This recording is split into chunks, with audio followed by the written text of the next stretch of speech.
Hello, this is Candice Wu on the Embody Podcast, and right now you're listening to a mini-series within the larger Embody Podcast. It's called the Alive Now series, and this is a series I just started now, and I want to continue it on and see how it goes, but I've been called to speak more authentically and more in the moment, more in process, and more just in time, without editing and without polishing it up, and with what's alive right now in the moment. It's felt like an inner calling that I want to be able to do this and challenge myself to this, as well as share what's happening, because what's alive in me right now has often been a source of good conversation with people or resonating with people in a way that helps bring them a feeling that they're not alone, or helps them understand what they're going through, or adds to my experience as well. So Alive Now has a lot of meanings, multiple meanings here. What's alive in the moment? What's alive now? Live now, to live now and to be present and to be fully with what my experience is, and to share it and to express it. And also, to some degree, it's live, this podcast. But because I will have a bit of tweaking and editing by my editor, just minorly, to make the sound quality good, it will be edited and put out there as soon as possible. What I also find interesting about sharing what's alive in me right now is that it's often filled with many emotions. It's complex. Sometimes the most alive thing feels also tainted or touched by fear, because it's pushing me to my edge and my boundary. And it often is filled with other emotion. Maybe it's joy, or maybe it's sadness or grief or anger, whatever it is. The combination makes it feel very alive in the moment, makes me feel like I'm full in myself and completely here. A second fascinating thing about sharing what's alive right now is that I've often experienced other people healing around the same issues or the same themes, and maybe they're across the world, or maybe they're connected with me in some way, or not at all, and they're just strangers. And so I found that dialogue to be incredible. So feel free to share with me what happens as you hear my thoughts, my feelings, what's present for me and spontaneous. And I'd be happy to hear from you. I respond to every single message. And if you don't get a response from me, try again, because chances are I just didn't get it, or something happened, or I didn't see it. So what's alive for me right now? The other day, my editor told me how many hours he had spent on editing this particular podcast, which was an interview. And granted, it took much longer than the normal podcasts where it's just me talking or a live interview. But this one was on Skype, and meshing the two audio tracks for the best sound quality was a longer process than normal. And he told me how many hours, and what I was thinking about, wow, that cost me a lot of money. Thinking about like a podcast and spending that money, investing that money in what I'm doing here and sharing to the world the way I am. And that scared me. And for moments, I stopped and just witnessed this whole fear thread go on in my mind. Maybe you shouldn't do it. Maybe it's not worth it anymore. What are you doing? Wow, can you really spend that much money on this? And of course, my editor is completely worth it. So it wasn't that. It was more so an eye-opening moment where I realized how much money I was investing in this process. And the question came, do I want to invest this in the process? So a couple of things came out of this. The question of, why am I doing this? And is this worthy of my time and money and energy? And also, a second piece came up as I sat with some of the feelings I'm kind of fast forwarding because it wasn't just like it happened all in one sitting. A night went by, and in the morning, I totally stressed and had about an hour or two of super stressful sleep, the kind where you're just thinking and obsessing, but you're not really thinking clearly even because you're sort of half asleep. And either way, it's not getting you sleep and it's not getting you proper thinking or being with yourself, really. And I could just feel the fear pervade my body. And luckily, I could witness it and explore it deeper. And so that next day, which was just about yesterday, I sat with it and talked to the fear. And for a while, nothing came up. And eventually, I was talking to my partner and realized that the fear, the belief underlying the fear was about not being worthy, not feeling worthy to invest in myself. And I knew those were the right words because it would bring me tears. And I didn't quite know why. After all, I could invest in myself in other ways, like in therapy and healing work, in investing in my business or my practice, investing energy and time into things that I don't know what the fruits of will be. And for this particular feeling, what revealed itself was that my great-grandma, whom I grew up with and just loved so much growing up and now, she always, when it came time to give her like the bedroom of her choice in the new house that we moved into, or giving her a new mattress because hers was about 15 years old, she would always choose the least, like the smallest option, the oldest option, the one that gave everyone else the least stress. So she chose the tiny little room that was actually meant to be a laundry room, and she wanted that, or seemingly wanted that. And when we tried to give her a new mattress, we even changed it for her, she stubbornly went and changed it back, climbed all the stairs. I think she was like 88 years old, and she just lifted it all the way back up and recovered her own mattress and gave the new one to, I think, my sister.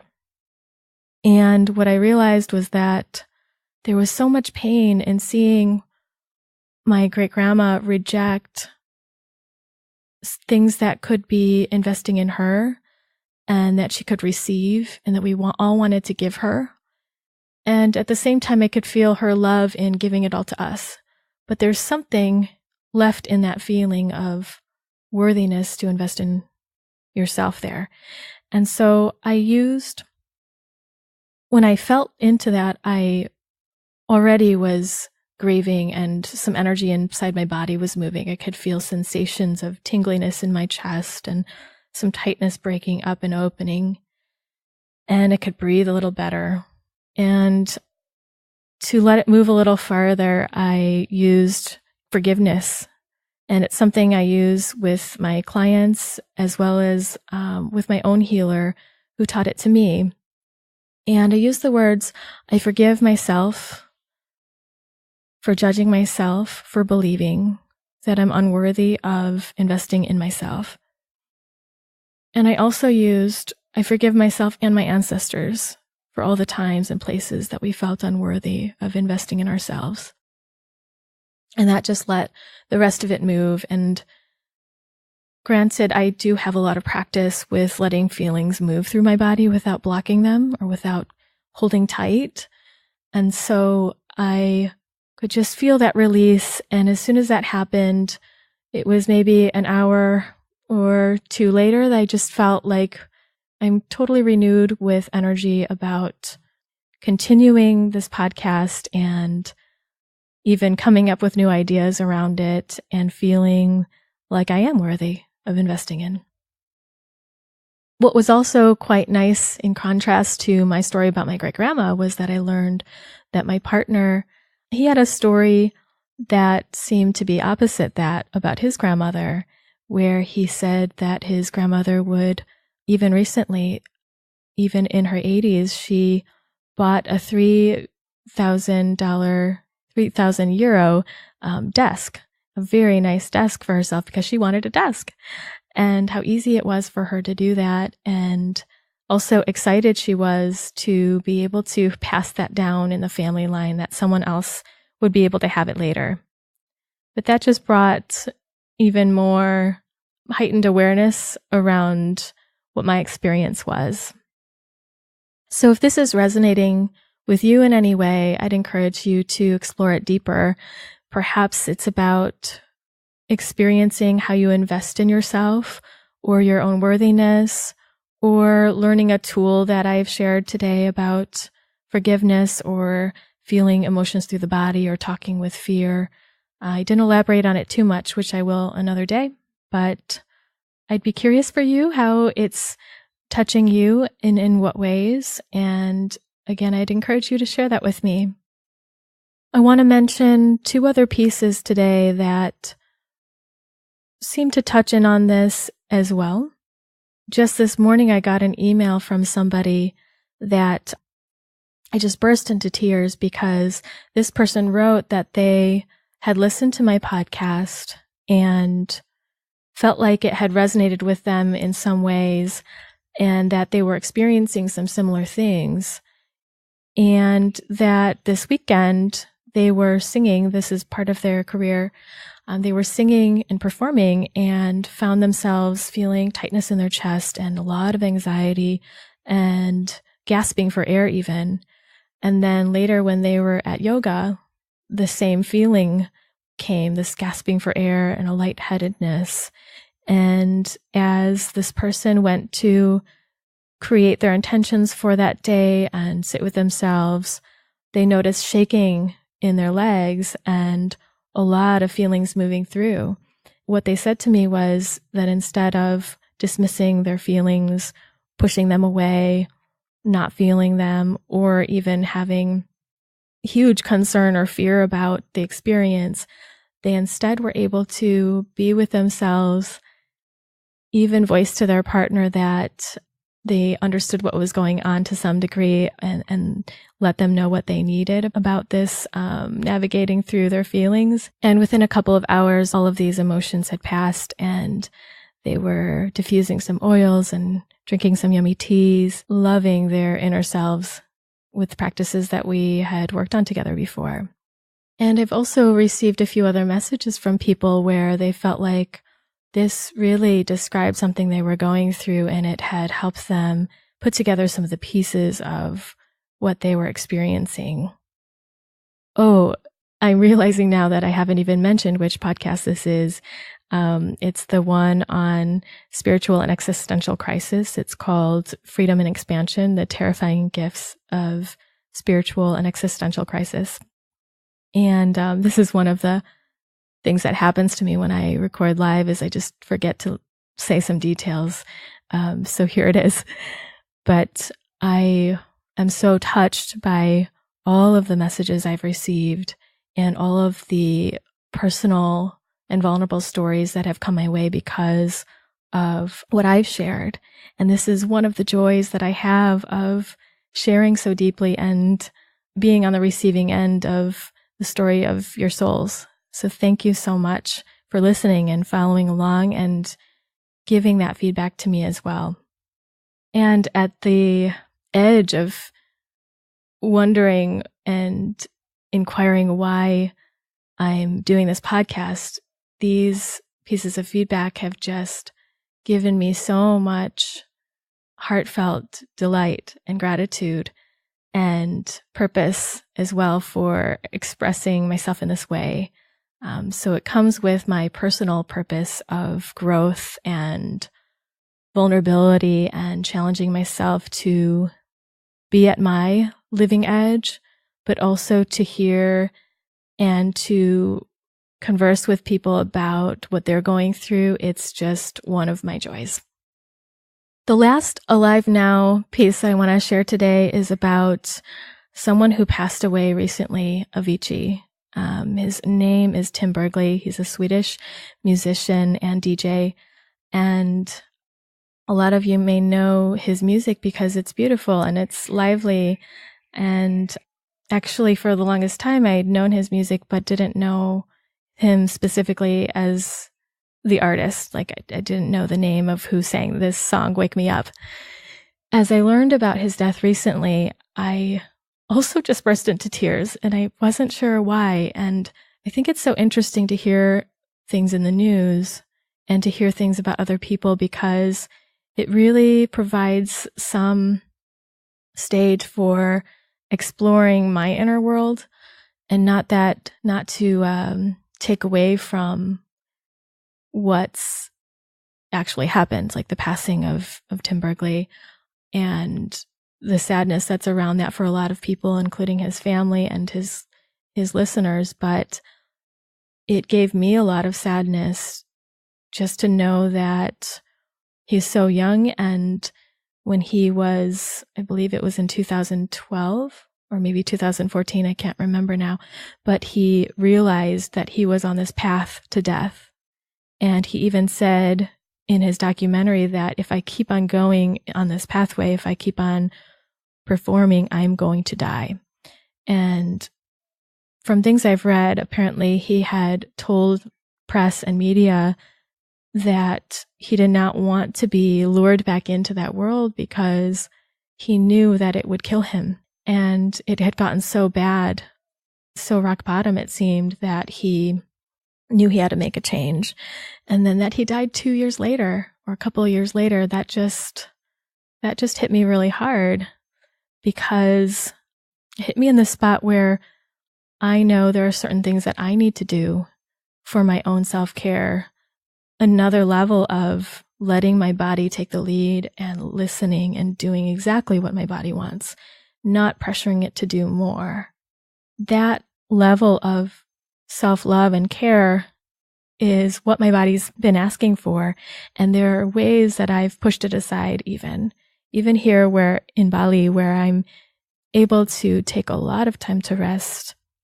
I found myself pushing and challenging myself to go out and do something or to do a little piece of work. But hearing this story yesterday just gave me another moment of grieving for myself, and also feeling sad for the world and for him, but mostly grieving for myself that I also need to make certain changes internally and to give in and surrender to what my soul and body are asking for. So I leave you with that today, and if that touches you in any way, to ask yourself, what is it that you're needing? What is it that your soul or your body are asking for that you know you need to listen to, and perhaps you've been pushing aside? Like me, or like the person whose email I shared about how they would often dismiss and push away what they were feeling, but now has stopped to listen and feel. So what is it that something inside of you has been whispering or saying or screaming to you even, and that comes in small little intuitive thoughts that come quickly, or feeling senses, an emotion that comes and asks of you to feel through and listen to what it is, or a sensation in your body that needs to move through and give you some sort of wisdom. So I hope today that these thoughts will give you something interesting to chew on, or just let you have more pieces of my story, or give you a chance to look into your heart and see what it is you need, or how you might need or want to invest in yourself, what areas that you want to give forgiveness to, or just tuning into how the world is affecting you and looking at one piece of what touches your heart. Thanks so much for listening in today, and I look forward to sharing more on the Alive Now series of the Embody Podcast. And if you're interested in listening to the podcast on spiritual crisis or existential crisis, check out my webpage at CandiceWu.com/podcast, where you'll find that podcast as well as all the rest that have been there. And if you are interested in staying tuned with me, with other healing tips, workshops, retreats, blog posts, and the like, you can sign up for my newsletter at CandiceWu.com/embody. Be well today, and I hope to see you next time on the Embody Podcast.